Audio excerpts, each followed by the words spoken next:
Hi అండి. Welcome to Ramya kitchen. ఇవాటి మన వీడియోలో వచ్చేసి మీకు 2 రకాల పచ్చళ్ళు చూపిస్తున్నానండి. ఈ పచ్చళ్ళు అన్నంలోకైనా, చపాతీలోకైనా, దోసలోకైనా చాలా బాగుంటాయండి. ఒకటి బీరకాయ పచ్చడి, రెండోది వచ్చేసి దోసకాయతో ఎండుమిర్చి పచ్చడి చేయబోతున్నానండి. దోసకాయతో ఎండుమిర్చి పచ్చడి కూడా చాలా బాగుంటుందండి. ఎప్పుడు బీరకాయతోటి కర్రీనే కాకుండా ఇలా పచ్చడి చేసి చూడండి, చాలా బాగుంటుంది. ఈ బీరకాయ పచ్చడి చేయడం కూడా చాలా ఈజీ అండి. ఇప్పుడు ఎలా తయారు చేయాలో చూద్దామండి ఈ వీడియోలో మనము. నేను ఒక 300 గ్రామ్స్ వరకు బీరకాయలు తీసుకున్నానండి. ఎప్పుడైనా కానీ పచ్చడి కోసం లేత బీరకాయలు తీసుకుంటేనే పచ్చడి అనేది చాలా బాగుంటుందండి. అలాగే మీరు బీరకాయలకు చెక్కు తీసినా పర్లేదు, చెక్కు తీయకుండా కూడా పచ్చడి చేసుకున్నా కూడా బాగుంటుందండి. ఈ బీరకాయ పచ్చడి కోసం నేను బీరకాయలను లైట్గా చెక్కు తీసి మళ్ళీ వాటిని వాష్ చేశానండి. పచ్చడి కోసం ఎప్పుడు కానీ బీరకాయలను కొంచెం దొడ్డుగానే కట్ చేసుకోవాలండి. మనం కర్రీకి కట్ చేసుకున్నట్టు కట్ చేసుకోకూడదు. మీకు వీడియోలో కనిపిస్తుంది కదా, ఆ విధంగా కట్ చేసుకుంటే సరిపోతుందండి. మరీ చిన్నగా వద్దు, మరీ పెద్దగా వద్దండి.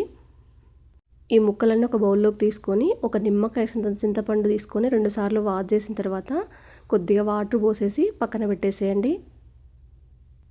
ముందుగా చింతపండు ఇలా నానేయడం వల్ల మనకు మెత్తగా పేస్ట్ లాగా అయిపోతుందండి.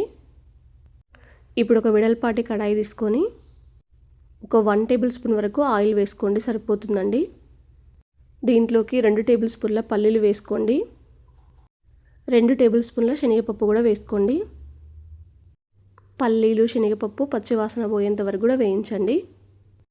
అలాగే పల్లీలు శనగపప్పు కూడా మాడిపోకుండా చూసుకోండి.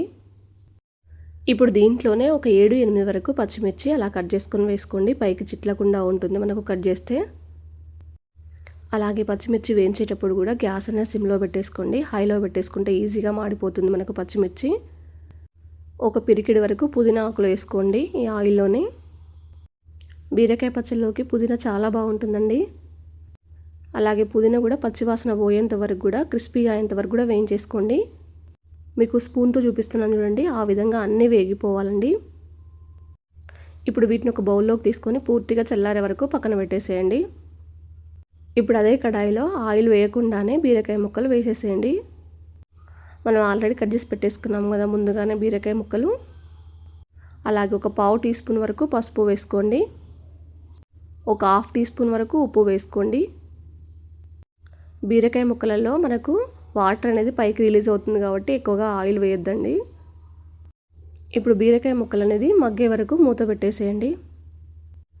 ఇప్పుడు మనం మిక్సీ జార్లోకి తీసుకున్నాం కదా, దీంట్లో ఒక 7-8 వరకు వెల్లుల్లి రెబ్బలు, ఒక 1 టేబుల్ స్పూన్ జీలకర్ర వేసుకొని కొద్దిగా ఉప్పు కూడా వేసేసుకొని మీకు స్పూన్తో చూపిస్తున్నాను చూడండి, కచ్చా పచ్చాగా అలా మిక్సీ పట్టేసుకోండి.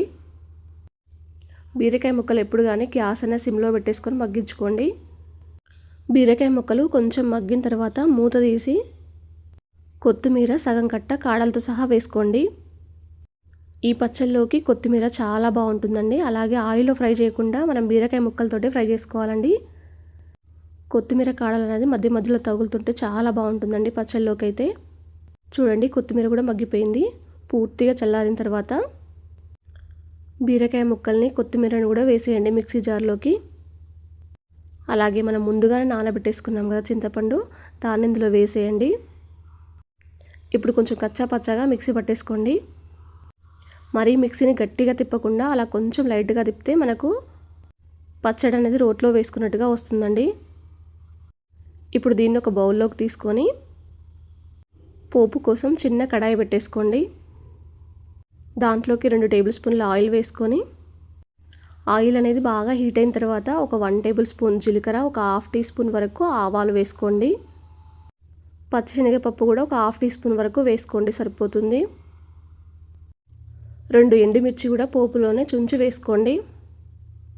4 కరివేపాకు రెమ్మలు కూడా వేయించేసేయండి. పోపులోనే కొంచెం ఇంగువ వేసుకోండి. ఇంగువ అనేది పూర్తిగా ఆప్షనల్ మాత్రమేనండి. వేసుకుంటే బాగుంటుంది, వేసుకోకపోయినా కూడా బాగానే ఉంటుందండి పచ్చడి. ఇప్పుడు పోపు అయితే ఎంత వేడితో ఉందో అదే వేడి తీసుకొచ్చి పచ్చడిలో కలిపేసేయండి. పోపు అంతా కలిసేలా పచ్చడిని ఒకసారి కలిపేసుకోండి. అంతేనండి, ఎంతో టేస్టీగా ఉండే బీరకాయ పచ్చడి అనేది తయారైపోయింది. ఈ పచ్చడి వేడి వేడి అన్నంలోకి చాలా బాగుంటుందండి. ఇప్పుడు దోసకాయలతో ఎండుమిర్చి పచ్చడి ఎలా తయారు చేయాలో ఈ వీడియోలో చూద్దామండి. ఎప్పుడు పచ్చిమిర్చితో కాకుండా ఒకసారి ఎండుమిర్చితో కూడా ఇలా ట్రై చేయండి, బాగుంటుందండి పచ్చడి కూడా. నేను 2 మీడియం సైజు దోసకాయలు తీసుకున్నానండి. ఎప్పుడు కానీ పచ్చడి కోసం కాయలనే తీసుకోవాలండి, పండులు తీసుకోవద్దు దోసకాయకు. అప్పుడే పచ్చడికు మరింత టేస్ట్ వస్తుందండి. దోసకాయలు మొత్తం చెక్కు తీసేసి వాటి లోపల ఉన్న గింజలు కూడా తీసేసి మొత్తం కడిగేసి పెట్టేసుకున్నానండి. అలాగే దోసకాయలను కూడా పెద్ద సైజులో కాకుండా చిన్న చిన్నగా కట్ చేసుకోండి.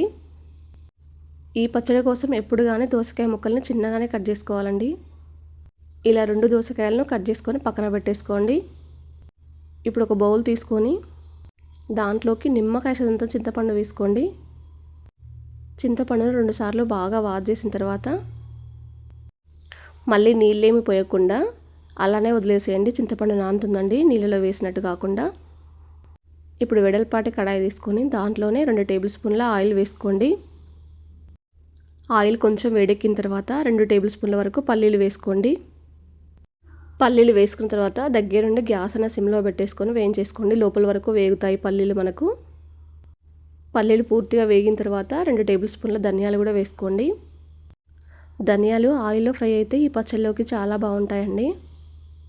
అలాగే ఒక 5-6 వరకు ఎండుమిర్చి చుంచి ఇలా వేసుకోండి. కారం అనేది కూడా చూసి వేసుకోండి. కొన్ని కారం తక్కువగా ఉంటాయి, కొన్ని కారం ఎక్కువగా ఉంటాయండి. అలాగే ఎండుమిర్చి వేయించేటప్పుడు కూడా చాలా జాగ్రత్తగా వేయించుకోండి, ఈజీగా మాడిపోతాయి మనకు ఎండుమిర్చి అనేది. 1 టేబుల్ స్పూన్ జీలకర్ర కూడా దీంట్లోనే వేసుకొని వేయించేసుకోండి. మనకు పల్లీలు కానీ ధనియాలు కానీ మాడిపోతే పచ్చడి టేస్ట్ అనేది అంత బాగుండదండి. వీటిని వేగిన తర్వాత ఒక బౌల్లోకి తీసుకొని పక్కన పెట్టేసేయండి. అదే కడాయిలో కొంచెం ఆయిల్ ఉంది కదండి, దాంట్లోనే ఇప్పుడు దోసకాయ ముక్కలు కట్ చేసి పెట్టేసుకున్నాం కదా, అవి తీసుకొచ్చి ఇందులో వేసేయండి. ఒక 1/2 టీ స్పూన్ వరకు పసుపు వేసుకోండి. ఒకసారి దోసకాయ ముక్కలను బాగా కలిపేసుకొని మూత పెట్టేసేయండి. దోసకాయ ముక్కలు మగ్గేంత వరకు కూడా మధ్యలో ఒకసారి మూత తీసి ఒకసారి కలిపేసుకోండి. ఇలా కలిపిన తర్వాత ఒక 2 టేబుల్ స్పూన్ల వరకు కొత్తిమీర వేసుకోండి. ఇప్పుడు దీంట్లోనే ఒక 1/2 టీ స్పూన్ వరకు ఉప్పు వేసుకోండి. దోసకాయ ముక్కలకు ఉప్పు బాగా పడుతుందండి ఇలా వేసుకోవడం వలన. ఉప్పు కలిసేలా ఒకసారి కలిపేసుకొని కొత్తిమీర ఉన్న దోసకాయ ముక్కలు మగ్గేంత వరకు మూత పెట్టేసేయండి. ఒక 2 నిమిషాల పాటు సరిపోతుందండి. ఆల్రెడీ మనకు దోసకాయ ముక్కలు అనేది మగ్గిపోయాయండి. ఇవి దోసకాయ ముక్కలు మగ్గేలోపు మనం మిక్సీ జార్లోకి వేయించేసి పెట్టేసుకున్న ఎండుమిర్చి ధనియాలు జీలకర్ర వేసేసి దీంట్లోనే పొట్టు తీసిన ఒక 7-8 వరకు వెల్లుల్లి రెబ్బలు వేసేయండి. ఆల్రెడీ మనం కడిగేసి పెట్టేసుకున్నాం కదా చింతపండు, కొంచెం నాని ఉంటుందండి, దాన్ని కూడా ఇందులో వేసేయండి. ఒక 1/2 టీ స్పూన్ వరకు ఉప్పు వేసుకోండి. కచ్చా పచ్చాగా మిక్సీ పట్టేసుకోండి ఇలా. ఇప్పుడు దీంట్లోనే పూర్తిగా చల్లారిన తర్వాత దోసకాయ ముక్కలను తీసుకొని కచ్చా పచ్చగా మిక్సీ పట్టేసుకోండి. అప్పుడే మనకు రోట్లో వేసుకున్నట్టుగా వస్తుందండి.